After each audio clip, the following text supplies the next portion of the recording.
Hey everyone, welcome back to Mood for a Movie, the place where we shine a light on films that deserve way more love than they ever got. And today, we're saddling up to defend one of the most misunderstood blockbusters of the last decade. That's right, we're talking about Gore Verbinski's 2013 epic, The Lone Ranger.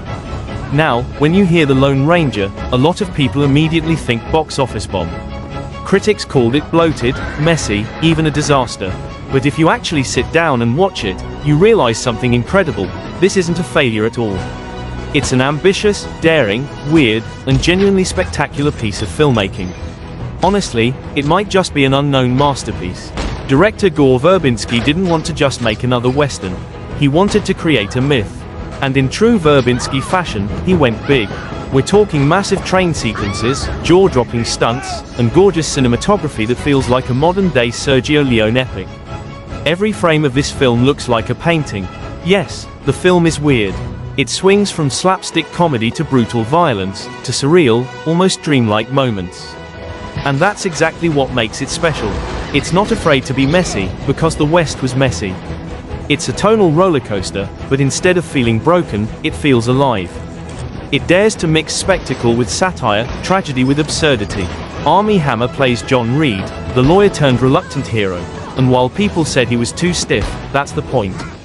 He's not supposed to be a swaggering cowboy. He's a man learning what justice means when law fails.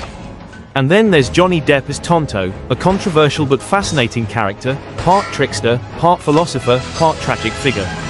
Their dynamic is hilarious, frustrating, and strangely moving. And let's talk about the grand finale.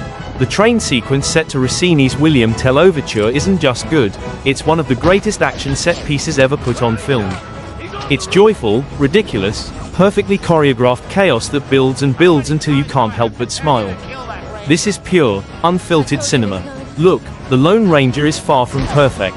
It's overlong, sometimes tonally confusing, and definitely not what audiences expected. But that's exactly why it's worth rewatching.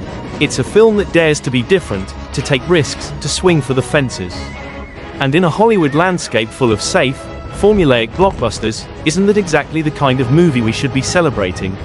So next time you're in the mood for a movie that's bold, bizarre, and beautiful, give The Lone Ranger another chance. You might just discover the masterpiece hiding beneath the mask.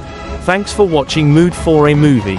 If you enjoyed this breakdown, hit that like button, subscribe for more underrated gems, and let us know in the comments, what's a movie you think deserves a second chance? Until next time, happy watching.